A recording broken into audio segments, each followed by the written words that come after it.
already seeing some of the storm impacts at this point.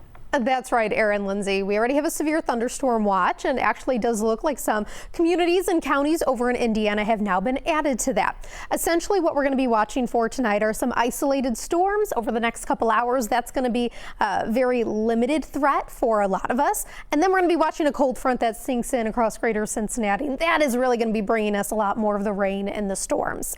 So the severe thunderstorm watch that does go until midnight for tonight. You can see that does include Cincinnati. It does not go into northern Kentucky south of the 71-75 split.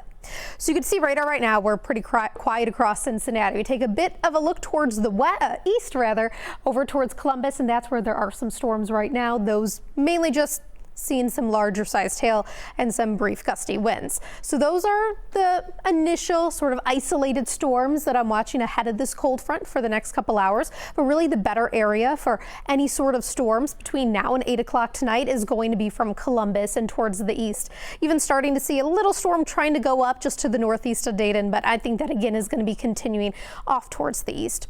And when you take a look at a bit of a wider view of where that severe threat is for today, you can see we are all in that level 2 slight risk. So scattered severe storms, and then that risk does go up slightly as you head farther into eastern Ohio.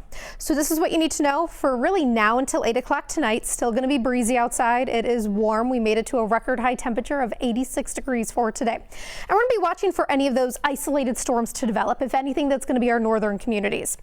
Once we get to 8 o'clock tonight until about midnight, that is when I'm really watching for a complex of storms to form, primarily giving us a strong wind and hail threat, and that'll be moving in from the north to the south. By tomorrow morning, when all the storms are over with, we have a very sharp drop in temperatures. As we go through our futurecast, you'll see next couple hours we start to see potentially some storms develop. Again, northern communities anywhere from Hamilton, Mason over towards Wilmington.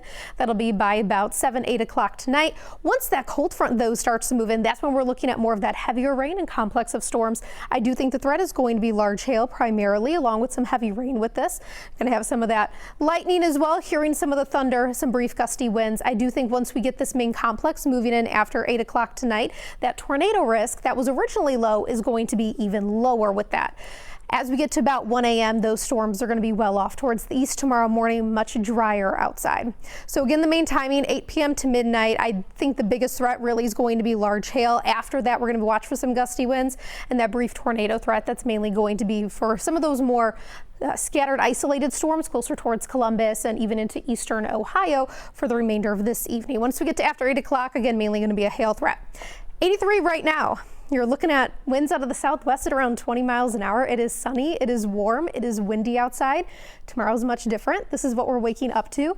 Upper 30s, low 40s. By the afternoon, things look a bit better. We're going to be climbing to near 50. It'll be sunny for tomorrow too. So you're taking a look at the 7-day forecast. Tomorrow morning quite cold. Tuesday morning cold too. By the time that we get towards opening day, there's a chance of rain later in the day, but those temperatures right around parade time in the 70s. Guys. All right, so